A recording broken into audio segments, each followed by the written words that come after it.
Well, do you want to look at some pictures? I do. I'm excited about These are pictures you've sent me over the years, and we can look at those and chat. And I also want to talk about photography too, because you are an amazing photographer of all things. Okay, so this is going to be good. So this is not your current center. Nope. This is Discovery. I call this Discovery 2. Okay. And I absolutely love this place. Miss it, miss it, miss it. Yeah. Woo! Yeah. Amazing. Pictures.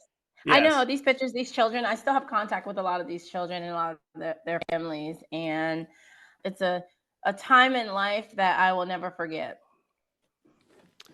I love showing this picture because it's just such an overview of the philosophy of the loose materials and possibilities and that whole thing with the grass. And you can imagine licensing coming in and being like, what the? I waited for more of that type of response. And I don't know why, but I didn't get it. I do know why, but I didn't get it. Because you were like, ready to defend it. Yeah, no, you're right there in their face being like, yes, we let the grass grow because dragonflies are in there and ladybugs and, here's what's going on in the sand. And, do you want to see our native garden? And sometimes you can head them off before they say anything by saying, isn't that grass so beautiful and lush? Oh, you should see the children, before they can say anything, you head them off with the beauty of it. Yeah. And then at that point, they're like, oh, well, what can I say? Yeah, okay. I'll never forget one time, this was at the location before this one. We had this tall grass, we let it grow. And I did have a guy that would come and trim the grass every once in a while. And he wanted to chop it down because he was the person who cut grass. So he Right. He said, I can make it look like a golf course. And I said, absolutely not. I just needed it to be like, it's somewhat presentable. And one day he cut all the grass. I told him he could. I think it was like a time where I was like, okay, we're going to start all over. It's getting kind of wild. Let's start all over. And he cut all the grass. And let me tell you, the kids came in the next day and I had a talking to. Oh my goodness. One of the kids I'll never forget, little Asher, he came up to me and he put his hand up to his chest and he said, you remember when the grass was right here? What happened to the grass that was right here? Like, he was not happy. And a lot of times I get people asking me, what about snakes? What about, and I tell you, right, our current playground right now doesn't have much in the way of grass just because we have a huge magnolia tree and grass just can't grow under there. And I've seen so many snakes and lizards and all kinds of things that I've never seen on these other playgrounds. So I can't answer that. I don't know why, but I don't think snakes like to play where kids play. They're too loud and too stompy. It's a lot of stomping going on.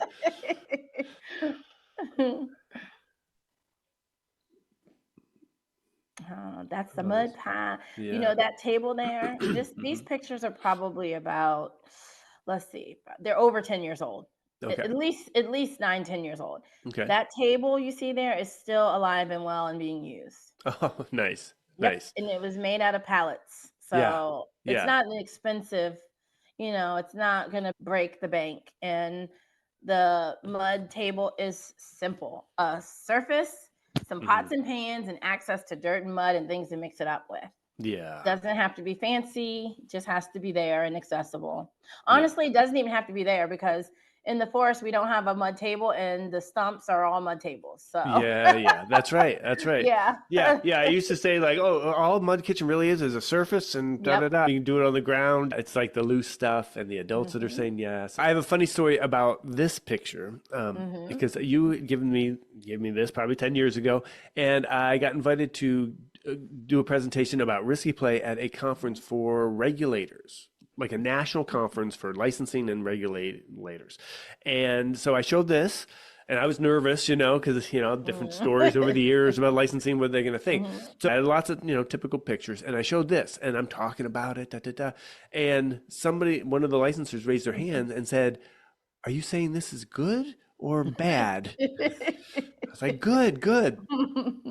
But I think it was that thing again of like, they could go either way with it, right? Okay, gosh. Information. Yeah. Oh my gosh, this looks crazy, or it looks beat up, or it does look dangerous. And if the person's like, oh, I don't even, whatever. But it's all the adult. It's the adult, why is that good? Why is it, why does it look that way? What are those loose things for? And what's the intentionality? And then once you said, then they were like, oh, okay. And they were like, oh, okay. Oh, that's good. Okay. And so, and they need to, they're doing their job, so they just need to know why it looks like that. Why? Wow. This little ladder just kept going because it was not attached at the base, so it moves, right? So you're climbing on something that's moving. So that's the first thing that they have to master. Yeah. And then, like I said, once children master something, they just keep adding to the complexity. Then it's like, oh, well, look at this trick I can do here. Whoa, wow, I can turn this into a swing. I can make it go, or I can go upside down, or I can sit on one rung and you can sit on the bottom rung. Or, I mean, it's just the simplest material can be used in 100 different ways if the adults allow it to be. Interesting, like the infinite flow of children's creativity and trying versus our more rigid ideas of what things are, how they're supposed to be used. Yep. And this particular child had been with us, and she was very young, and she stayed with us until she went to kindergarten, and she was skilled. I mean, she could do these things. I had zero concern about her getting hurt. And that's the thing. There, knock on wood, because you never know what could happen, but there have been no catastrophes, no children getting hurt, real injuries in any of my 15 years of doing it this way. In fact, I had a child leave my school from doing all this risky play and all these things and then go to public school on their, standard playground set and hurt herself the first week. And I'm like, what? And her mom was like, after all this time of doing all these things, she hurt herself on this playground. And it's just not the loose parts playgrounds that are going to cause the injuries. It's these playgrounds that have rules that cause you not to be able to use the skills to be skilled. Yeah, interesting. I mean, because you look at that picture and like, there's some skills going on right there. Like I don't even want to think what my knees would do if I got in that position. But yeah, that's some serious stuff. And you can just imagine that wasn't the first thing that she did when she first came to probably worked her way up, and now she's at that level, and who knows what came next after that. And the sensory skills, the ability to see from a different perspective, joy of just being upside down and feeling the wind going through your hair. It's all so important to feel. And as kids, we needed that risk, right? That's part of what develops us as people, the feeling of that little feeling of fear, that little feeling of conquering fear. It's all a part of development. And if we erase it because we're like putting kids in bubbles, we start to see the mental effects later in life. Yeah, sure. The no's. Then I was also learning recently, did an interview with Angela Hanscom, the occupational therapy lens of it. And like children need to be moving in all these different ways. Like their bodies need to do that so that it actually like gets the system going. Like, so the idea of children swinging in funny ways, putting on their belly and swinging on swings or twirling swings, that is so beneficial for them. And yet adults see that and they think, oh gosh, that's not the right way. You're supposed to, yeah. The funny thing is, we've all been children and we've all done it. So I think sometimes the work is digging back into that part of yourself. Like I remember spinning and spinning and spinning in circles. I don't know why I was spinning in circles, but now as an adult, I understand why my body needed to do that. So providing spaces for children to meet those urges, those inner needs that maybe they can't explain why they need to, and they don't understand why it feels good, but we know that it is part of developing our entire makeup. So we need to allow them to do it. Yeah. I do have one child, and here's an example of a boundary. I do have one child who is just as by nature, she's just like tippy and toppy and fally kind of girl. She falls when she walks. But she loves to climb. She loves to take risks. And one thing that she does is she gets on the dome, she hangs upside down, and she lets go of both of her legs, both of her hands, in a way that her legs are going to slip off, and she's, it's not safe. So I'm like, okay, now my challenge is to find the balance between allowing her to get the feeling that she's seeking, keep safety. And it's a lot of our work is like, how do I not break their spirit, but also keep them alive? Yeah. So it's like, Yeah. that's something that we had to figure out a balance for, because I can't let her let go of her hands and fall on her neck. Yeah. It doesn't mean that she can't let go of her hands. It means that we need to talk about where her legs need to be on the bar so that she doesn't fall on her neck. So it's like those type of things, nuances that we have to explore with children when it comes to this type of stuff. Yeah.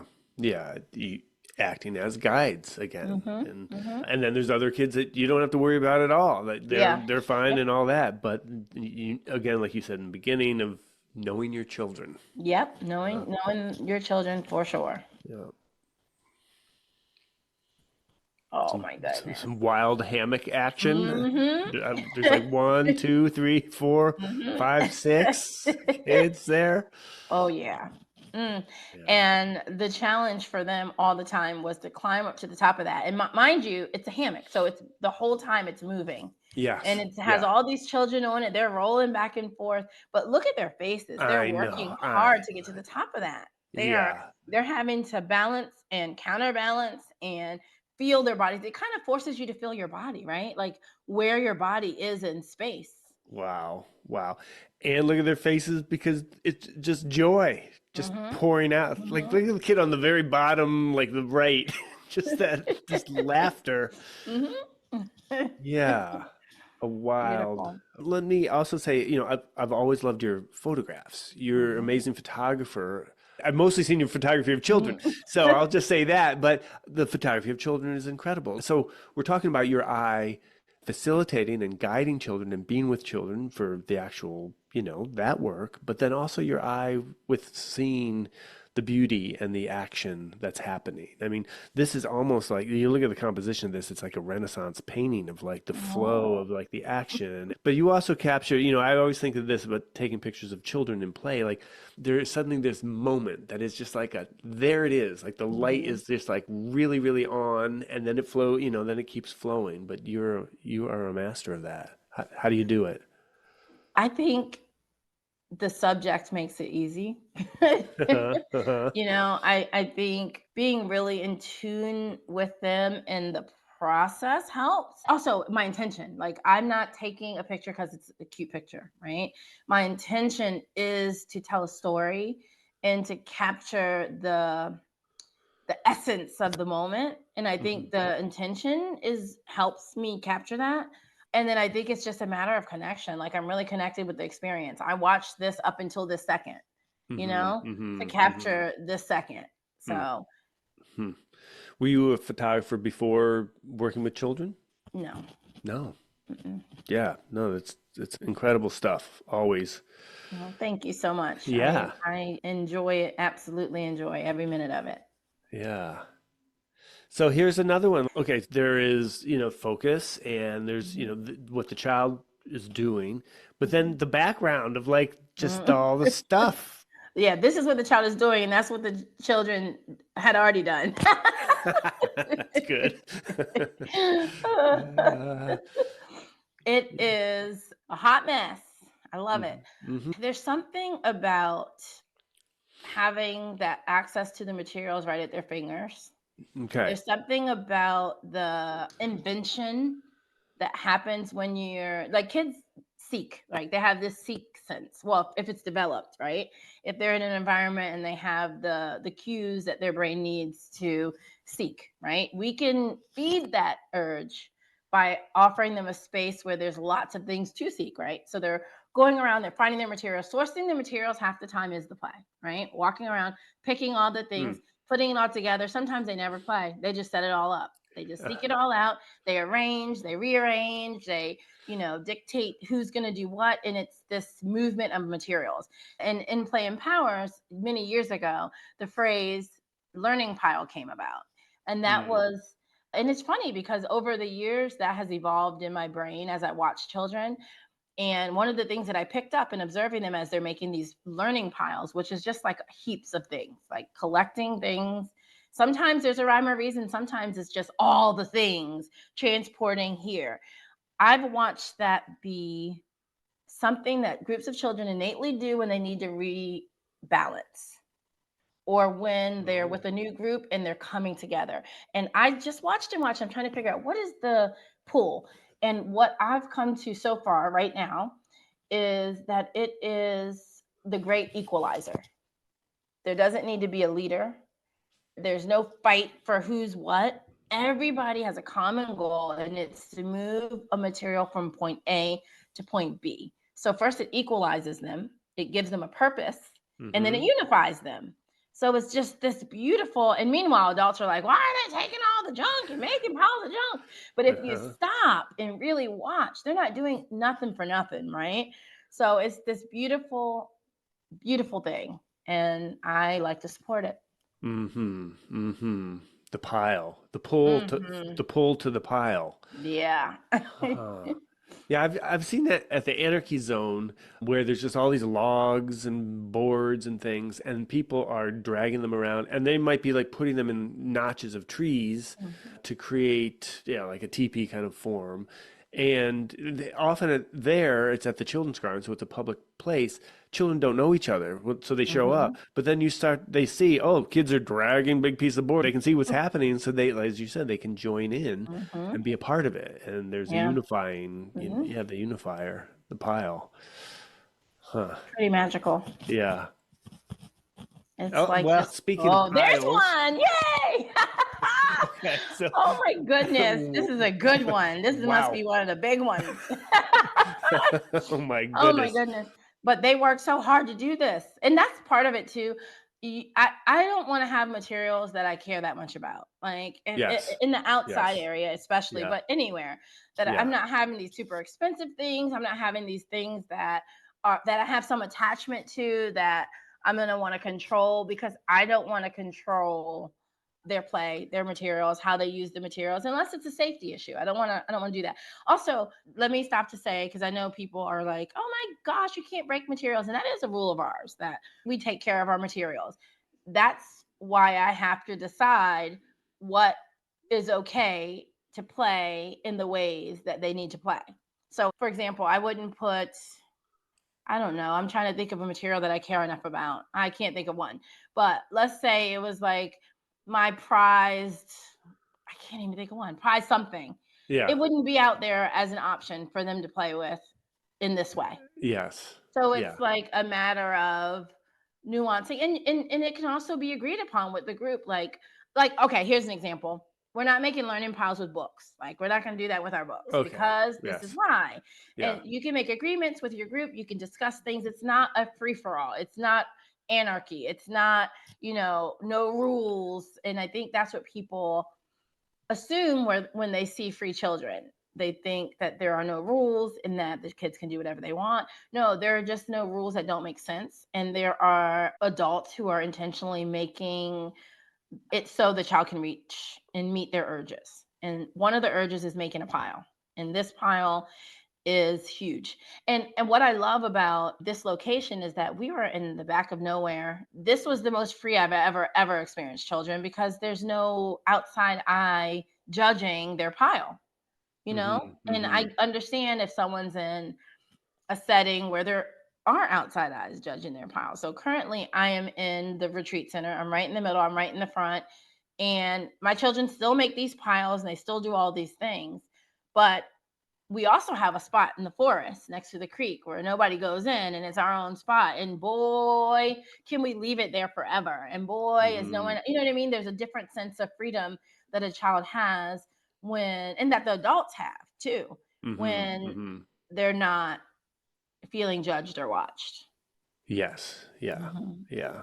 Yeah, and that's trickier for people that are sharing their space, or or on an elementary school or public, or at a church, synagogue kind of thing.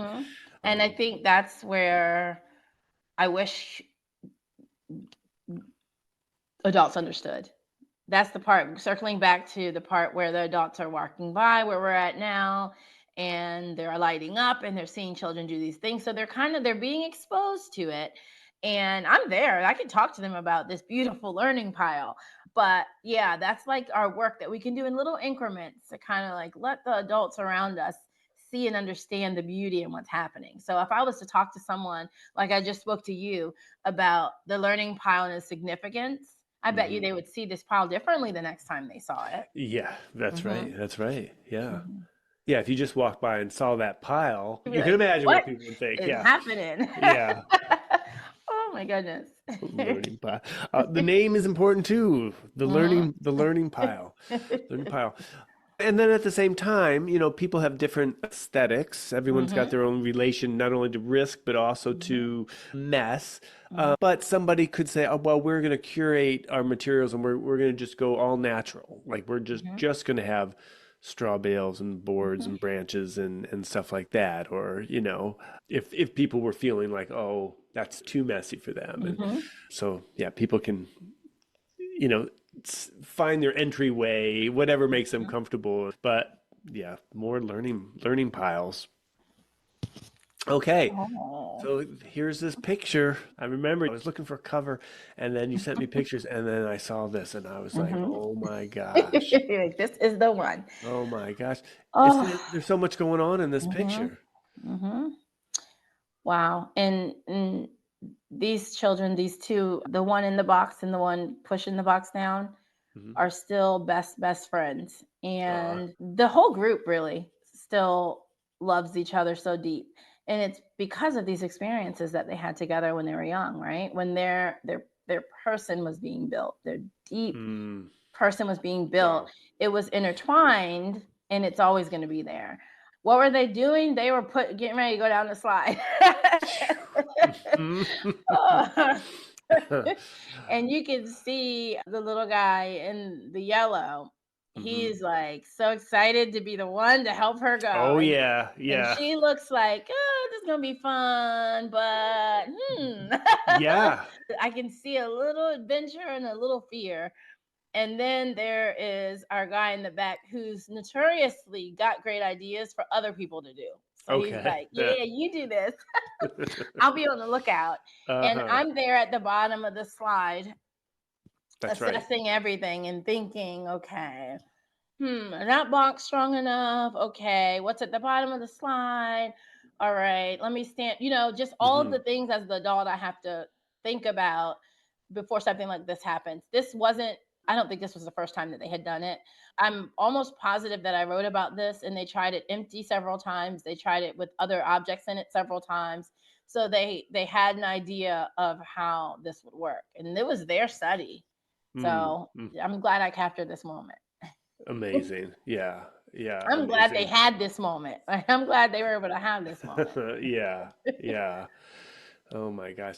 Well, it's interesting so all these photographs of children doing these incredible things.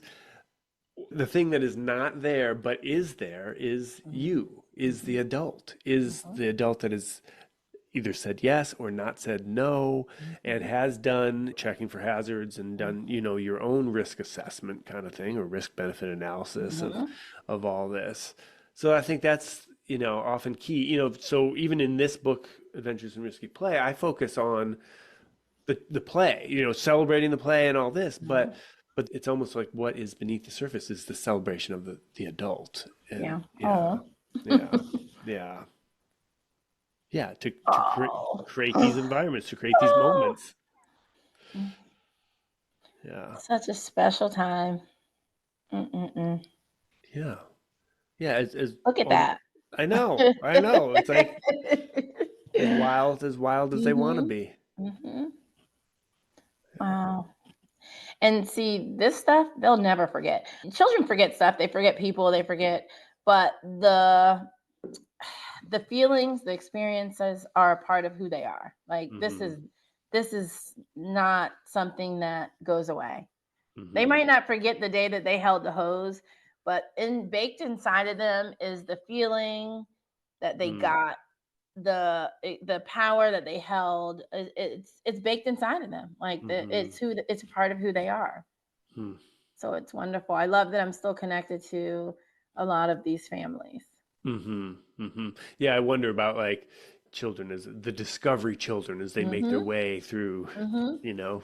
their lives or the education system or They're a special batch. yeah. And at this time, we started at babies. So the children Oh. that are in this picture started with us when they were babies, and they went all the way up. And some of them kept coming for summers into elementary school. So this is just like such a strong foundation. It's a strong foundation Mm, of belief in themselves that mm-hmm. it absolutely just doesn't leave you. It's figuring out your own power that young, like not having to go through the things that some of us adults have to go through before we, if we ever figure out our own power and purpose.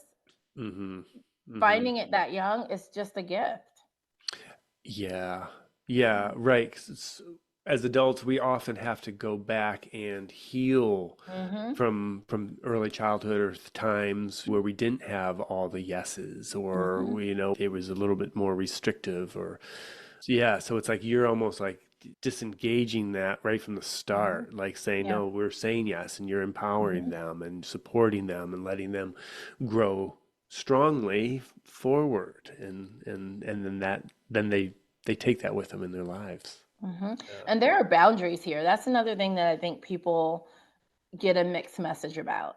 There are Right. boundaries here, and boundaries are important. Like they need them, they seek them. If you don't give children boundaries, they're going to keep pushing the edge in unsafe, in unkind, in uncomfortable ways until a clear boundary is there. Hmm. So there are boundaries here. They're just not arbitrary. They're Mm-hmm. intentional, and they're not based in a need for power. They're Mm. they're they're based on, you know, reality, like real life boundaries that need to be there. Mm-hmm. Mm-hmm. What kind of boundaries? How would you describe some of your Let's boundaries? see. Let me look at this picture and see if I can come up with a boundary for this. Hmm. Let's say if the kids were jumping from the lump part and sliding down like a slip and slide, right? Mm-hmm. And Mm-hmm. there's a bunch of kids sliding down fast. A boundary would be that when you're done sliding, you walk around and go back to the top instead of going down and turning around and walking back up while kids are coming down fast with the soapy water. Mm-hmm. So that would be like and maybe it's not defined as a boundary, but that would be a consideration, a rule, an agreement, Mm-hmm. and that's based on safety. Another Mm-hmm. boundary or rule or agreement might be you can't take the hose and spray it directly in someone's face. Yeah. Okay. And that could have Freezing. come from the actual event happening and then we discussed it, or it could have been a discussion before they were given the hose to use, a boundary for them to hold. And Mm-hmm. then when you have boundaries, they need to be a real thing. So let's say the child who's holding the hose decided to spray it directly in the child across his face. Mm-hmm. Well, he didn't follow the boundary. And so now that means that he's not using it safely. Someone else needs to use it. It's not an environment where there's everything's yes, yes, yes, yes, spray your friend. Yes, walk up the slippery. It's I think that's where people hear us talk so much about making a yes environment and taking risks, and they don't see the gray area. They just see it's either all no's or all yeses, and Yeah. not Yeah. the nuance that happens when you're working with children. And there's a nuance, and there needs to be boundaries, there needs to be safety considerations, there needs to be cultural considerations, and that needs to be like inculturated amongst the group and agreed upon amongst the group. And that happens here. Mm-hmm. Mm-hmm. Now, what do you mean cultural? Well, I feel like Discovery and wherever else, whatever program holds their own culture. Like, and it's made Mm. up of all of the input from all of its members. And also it's kind of nestled on top of whatever your philosophy is, right? So you have this culture within your community, and you can enculturate certain behaviors. So if I want to have children that are kind to one another, or that are emotionally literate, then I have to enculturate the ideas behind that. So I have to model expressing my emotions. Oh man, I'm really bummed out today. I was expecting whatever, or I'm feeling really elated or happy, or I'm extremely excited about this thing and this is why. Or I'm frustrated. I'm really frustrated because you sprayed me in my face, and we had discussed previously that we wouldn't do any face spraying. And just enculturating the ideas of caring for one another. An example of that could be, I mean, any care that you're giving to children, doing it, modeling that, modeling supporting one another, modeling taking turns. Oh, I'm done with the hose now. I'll share with you. Just me modeling those actions, it's contagious. So if I see that there's something going on where there's some rift and a struggle, I'll get in there as a player and I'll model those things. And you wouldn't believe how the language shifts, right? They start using the languages. Oh, I'm all done. You can take a turn. Or, I'm going to be using this for a few more minutes. I'll let you know when I'm done. They just start using the language that has been modeled in the culture. And over time, they can handle their own conflicts. They can create rules and agreements around their play. They can remind each other of boundaries and agreements that we've set. They can speak up for themselves and self-advocate. It's just something that's enculturated into the environment that we create. Yeah. Love it. Love it. Okay, more joy. Yeah. Yeah. And there it is again, the photographer capturing the boom right there, the electric moment. This guy. What a special kid. They're all just so near and dear to my heart, honestly. And when you experience this alongside children, it kind of binds you together. It's not, and this is a program where we keep the children for a year and year and year. It's not like I had them for 1 year, then they go to a different room. They're with me for their early childhood, for the whole time. So there's a certain bond that you grow with these children. Yeah. Yeah. You go through it together. Oh my goodness. And see, that is tough for him. It's a challenge. It's not that far off the ground, but he's still off the ground. He's got to balance. He's got to stretch his foot. And actually, I want to say that there's not a rung. There's a rung missing between those two. So that's an extra challenge. Yeah. And I think a lot of times somebody would throw that away, but I see that as just adding more spice to it, adding more challenge to it.